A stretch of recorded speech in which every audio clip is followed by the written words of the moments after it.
नमस्कार है न्यूज देख रही हैं आप। मैं हूं आपके साथ साधना बत्रा। तो नवरात्रि के त्योहार शुरू हो चुके हैं और ऐसे में हिंदू धर्म में नवरात्रि का विशेष महत्व है। तो आज 7वां दिन है। मां कालरात्रि की पूजा की जाएगी, मां की आराधना की जाएगी और साथ ही साथ आज मां को याद किया जाएगा। तो ऐसे में पूजा की विधि क्या है, किस प्रकार से मां की आराधना करेंगे, तो हमारे साथ खास मेहमान आचार्य नेहा श्री अग्रवाल जुड़ गई हैं, जो आपको बताएंगी कि आज मां कालरात्रि की पूजा किस प्रकार से की जाए, क्योंकि आज 7वां दिन है। और ऐसे में इनसे जान लेते हैं कि किस प्रकार से आज का दिन रहने वाला है, मां का स्वरूप कैसा है।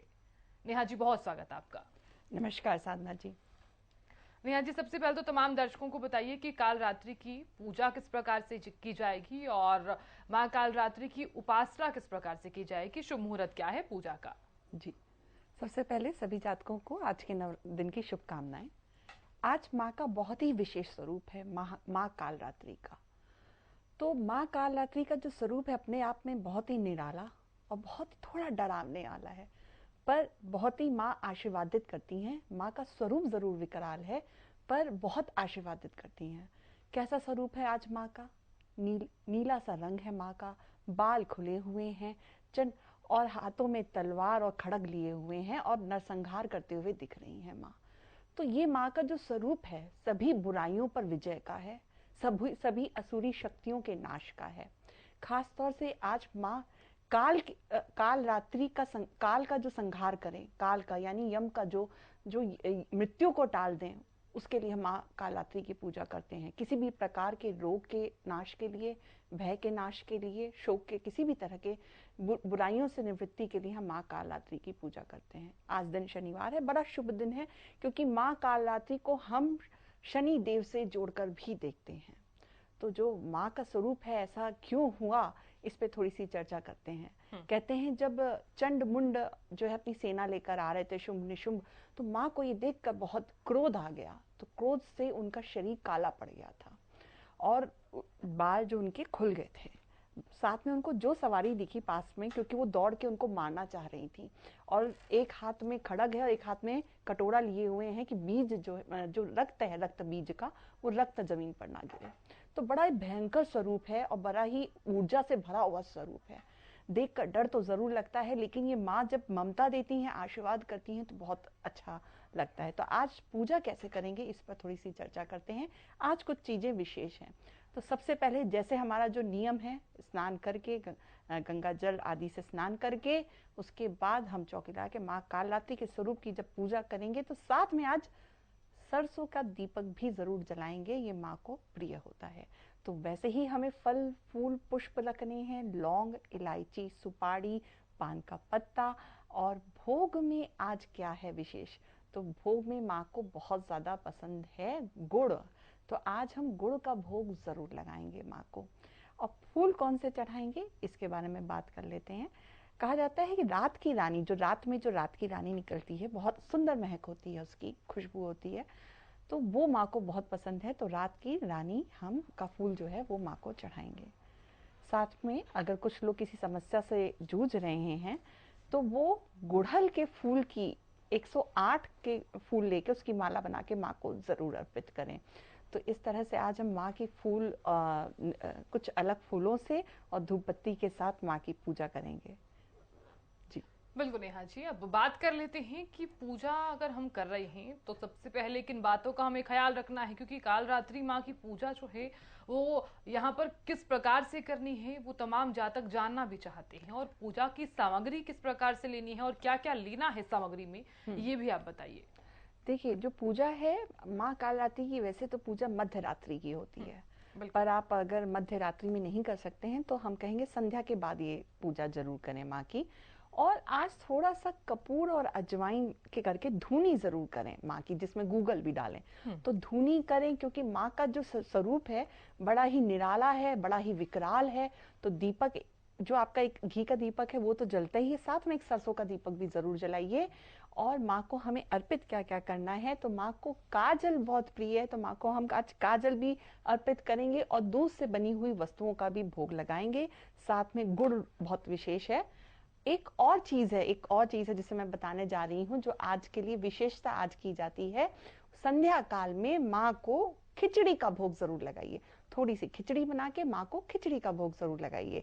और माँ से तब हमें प्रार्थना कैसे करनी है, आज कुछ मंत्र अलग हैं जो मैं 3-4 मंत्र बताना चाहूंगी। एक तो ओम सर्वमंगल मांगल्ये शिवे सर्वार्थ साधिके शरण्ये त्र्यंबके गौरी नारायणी नमस्तुते।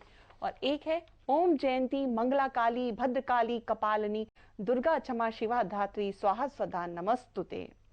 ये तो एक माँ के मंत्र हैं जिनसे हमें माँ का आवाहन करना चाहिए। माँ के कुछ बीज मंत्र हैं, जो साधक इन बीज मंत्रों की उपासना करना चाहते हैं तो वो 1 माला से 3 माला जरूर करें। मंत्र क्या है? क्लीम ऐम श्रीम कालिकाय नमः। क्लीम ऐम श्रीम कालिकाय नमः। इस मंत्र से माँ की जो है जप करें। और माला कौन सी आपको लेनी है? माला आपको या तो चंदन की लीजिएगा या रुद्राक्ष की लीजिएगा। माँ को ये बहुत प्रिय होता है जी। बिल्कुल नेहा जी, अब बात कर लेते हैं कि अगर हम माँ को श्रृंगार के रूप में कुछ भेंट कर रहे हैं तो क्या भेंट करेंगे, और यहाँ किन बातों का यहाँ पर ख्याल रखना होगा, क्योंकि हम पूजा कर रहे हैं तो वस्त्र किस रंग के हमें पहनने चाहिए? जी, आज के दिन आप नीले वस्त्र पहनकर माँ की पूजा करें, है ना। वैसे आप सफेद भी पहन सकते हैं, क्योंकि सफेद वस्त्र तो हम जैसे हर दिन पहन सकते हैं, पर जो विशेषता नीला और काले का विधान है, पर जो पूजा करने वाले जातक को नीला वस्त्र पहने और थोड़ा सा काला वस्त्र माँ को जरूर भेंट करें। साथ में एक चीज और करें माँ को भेंट करने के लिए, आप अगर आपके पास उपलब्ध है तो काली साबुत उड़द, नहीं तो लौंग 108 लेके जब जब करते जाएं तो एक एक दाना निकाल कर रखते जाएं और माँ को अर्पित करते जाएं। तो इस तरह से आज आप नीले वस्त्र पहनकर माँ को थोड़ा सा काला वस्त्र, और श्रृंगार के सामान में माँ को श्रृंगार के सामान में काजल जरूर चढ़ेगा, और मेवे की माला जिसमें पंच में मखाने और ये सब नारियल, इन सब की माला बन के माँ को चढ़ती है, वो माला आप जरूर पहले से तैयार करें, उस माला को माँ को चढ़ाएं। माँ को बहुत ज्यादा प्रिय होता है जी बिल्कुल नेहा जी, अब बात कर लेते हैं। आपने जिक्र किया है कि मंत्रों का उच्चारण किस प्रकार से करना है, और हम पूजा कर रहे हैं तो किन बातों को यहाँ पर ख्याल रखना है। तो बात कर लेते हैं यहाँ पर कि दुर्गा स्तुति और दुर्गा चालीसा की, क्योंकि हम अक्सर बात भी करते आए हैं कि दुर्गा स्तुति अगर हम नहीं पढ़ पा रहे हैं, क्योंकि हमारी दिनचर्या भी अक्सर ऐसी रहती है कि हम बिजी रहते हैं, और अगर हम दुर्गा स्तुति नहीं पढ़ पा रहे हैं तो दुर्गा चालीसा पढ़ सकते हैं। तो आज के दिन क्या कुछ पढ़ना चाहिए और किस प्रकार से माँ की आराधना करनी चाहिए? दुर्गा चालीसा तो आप सुबह शाम जरूर पढ़ें, पर आज जो विधान है दुर्गा सप्तशती के 12वें अध्याय का प्रधान है, तो आप दुर्गा सप्तशती का 12वां और 13वां अध्याय पढ़ सकते हैं। उसको जब पढ़ें, अगर आपका उच्चारण सही नहीं है तो मैं कहूंगी आप किसी आचार्य को बुलाकर करें, क्योंकि सप्तशती के जो मंत्र हैं उनके उच्चारण का बहुत महत्व होता है और वो गलत नहीं पढ़ने चाहिए। तो आप अगर सक्षम है वो संस्कृत बोलने में तो वो आप पढ़ें, नहीं तो आप हिंदी में भी उसको पढ़ सकते हैं।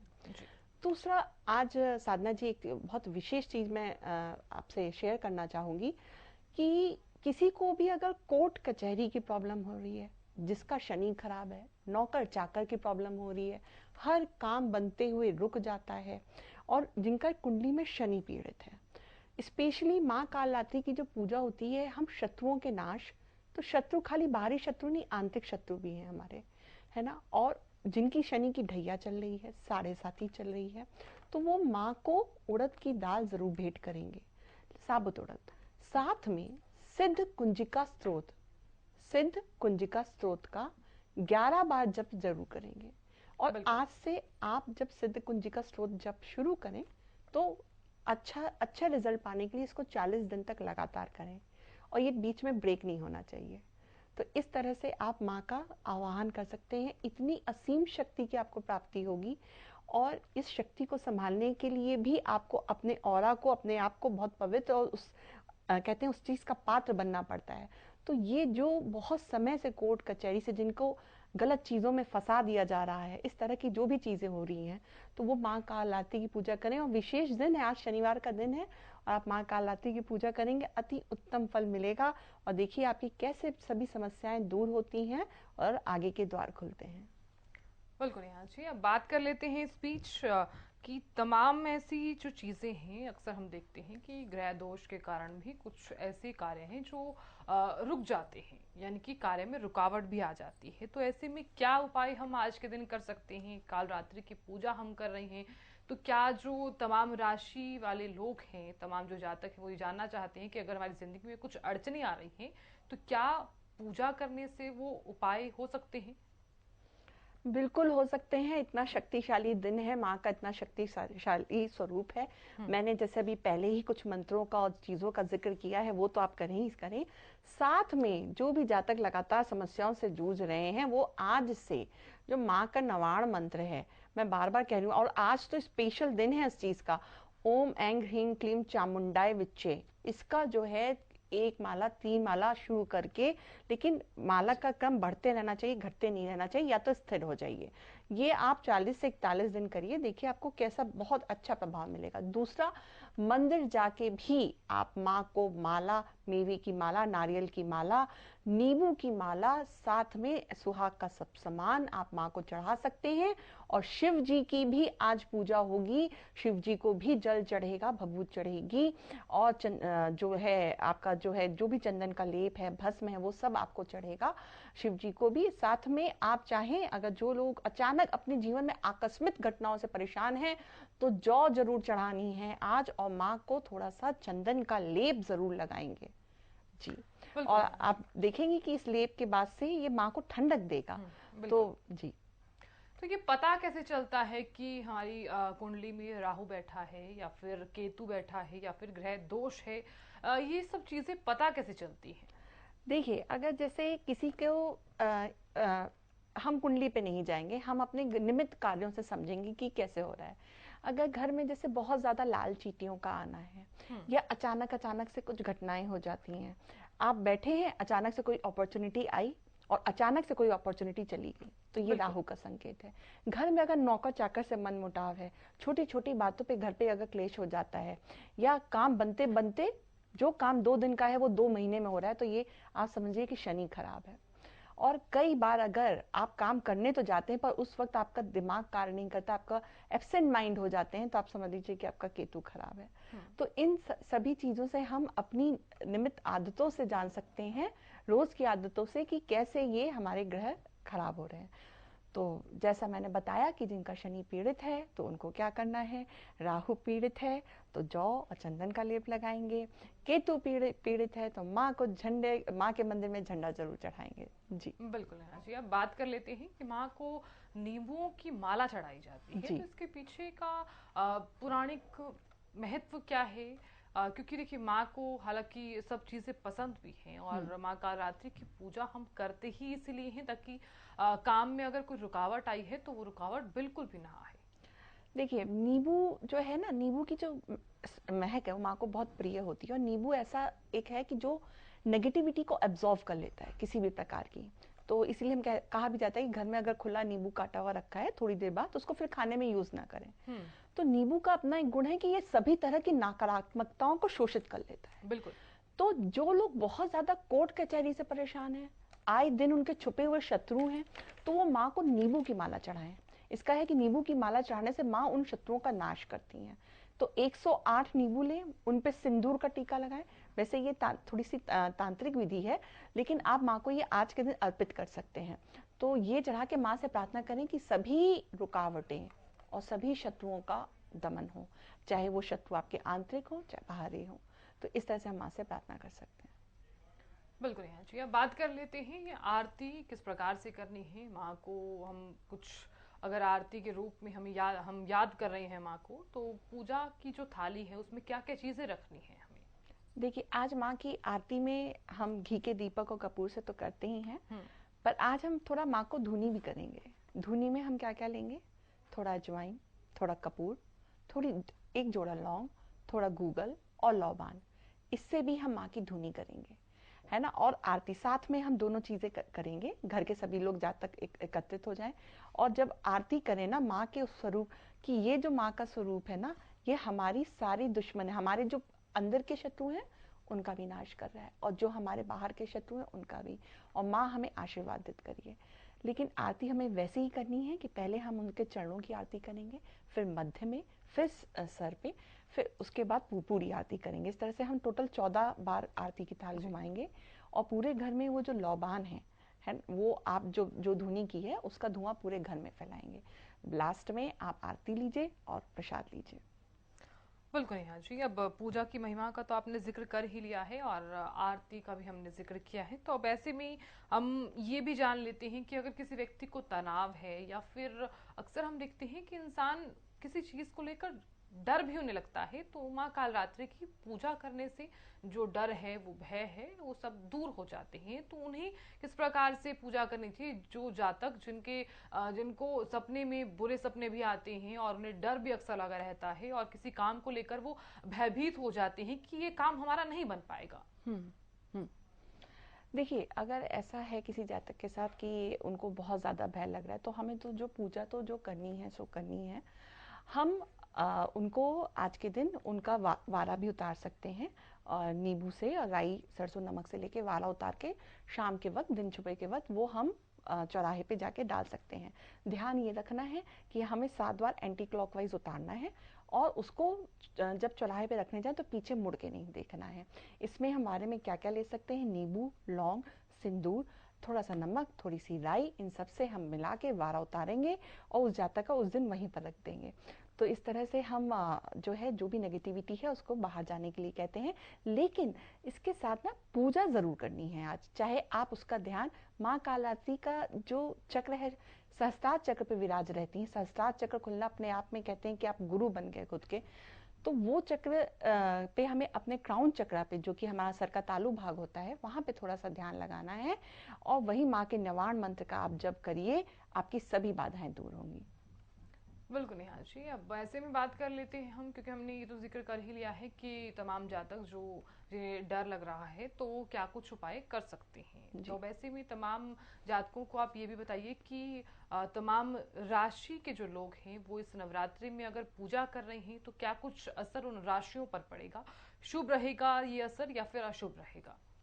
देखिए, जो आज सभी राशियों के लिए आज एक अच्छी बात यह है कि माँ कालरात्रि का जो दिन पड़ा है आज, शनिवार का दिन है और पूर्वाषाढ़ नक्षत्र है। तो जितनी भी महिलाएं हैं, जितनी भी राशि, सभी राशियों की लिए बात कही जा रही है, वो आज मंदिर जाके विशेष रूप से माँ को थोड़ा सुहाग का सामान और पूजा उनकी करें, एक गुलाब का फूल जरूर ले जाएं। इसके साथ ही जो है आपकी जो मकर और कुंभ राशि वाले लोग हैं, आज उनके लिए विशेष मैं ये कहूँगी कि थोड़ा सा आप माँ को काले तिल के लड्डू ज़रूर चढ़ाइए, तो उससे आपको बहुत ज़्यादा ब्लेसिंग्स मिलेंगी माँ की। बाकी सभी राशियों से के लिए ये है कि वो सुहाग का सामान, एक गुड़हल, एक लाल गुलाब का फूल, पंचमेवा चढ़ा के माँ को थोड़ा सिंदूर जरूर लगाइए, वहाँ से सिंदूर का प्रसाद, मतलब माँ से सिंदूर का प्रसाद जरूर लेना है, और वो करते हुए वो माँ आपके सारे कार्य आपको सौभाग्यवती का वरदान देंगी। बिल्कुल नेहा जी, अब बात कर लेते हैं, क्योंकि आखिरी में एक सवाल ये भी है कि हम अगर माँ की पूजा कर रहे हैं तो आरती का महत्व क्या है? आरती का महत्व जानना सबसे ज्यादा जरूरी भी हो जाता है कि आरती अगर हम नवरात्रि में कर रहे हैं तो कितनी दफा करनी चाहिए आरती? देखिए, आरती जो घर में हम आरती करते हैं तो सुबह और संध्या की आरती का विधान है घर में, और वैसे वो कई प्रकार की आरती होती हैं जो हम मंदिर में करते हैं, लेकिन हमें संध्या आरती पे विशेष ध्यान देना चाहिए। आरती अपने आप में एक संपूर्ण सब कुछ लिए हुए सारे उपायों का। अगर आपकी पूजा की विधि नहीं जानते, मंत्र बोलना नहीं जानते, समय नहीं है, तो आप आरती में शामिल हो जाइए। आरती करने से, जब आप आरती करेंगे तो माँ बहुत प्रसन्न, माँ का आवाहन कर रहे हैं। माँ की जब हम आरती करते हैं तो उनके ऑरा को जो शुद्धि होती है, वो ऑरा हमारे घर में आता है, वो माँ की शक्ति हमारे घर में प्रवाहित होती है। आप देखिए आरती के बाद कितना अच्छा माहौल हो जाता है। तो आरती जब करनी है तो पहले माँ के चरणों की, फिर माँ के मध्यशयी नाभि की, फिर सर की, उसके बाद 7 बार पूरी बार घुमाते हुए आप जो है माँ की आरती करें। और मैंने कहा कि माँ की आरती इस पर थोड़ी विशेष होगी, हमें थोड़ी सी धुनी भी करनी है, और संध्या के समय आरती करें तो बहुत अच्छा है। माँ को खिचड़ी का भोग जरूर लगाएं, इस तरह से आप माँ को प्रसन्न कर सकते हैं। और आज बहुत अच्छा अमृतकाल भी है और योग भी बहुत अच्छे हैं, तो ऐसा कोई समय का विशेष विधान नहीं है, पूरे दिन का समय है, आप जब चाहें तो कर सकते हैं। बिल्कुल नेहा जी, बहुत बहुत शुक्रिया हमारे साथ जुड़ने के लिए और अपना बेशकीमती वक्त देने के लिए, बहुत बहुत शुक्रिया। धन्यवाद साधना जी। फिलहाल इसी के साथ इस खास कार्यक्रम में इतना ही। देखते रहिए हरियाणा न्यूज। नमस्कार।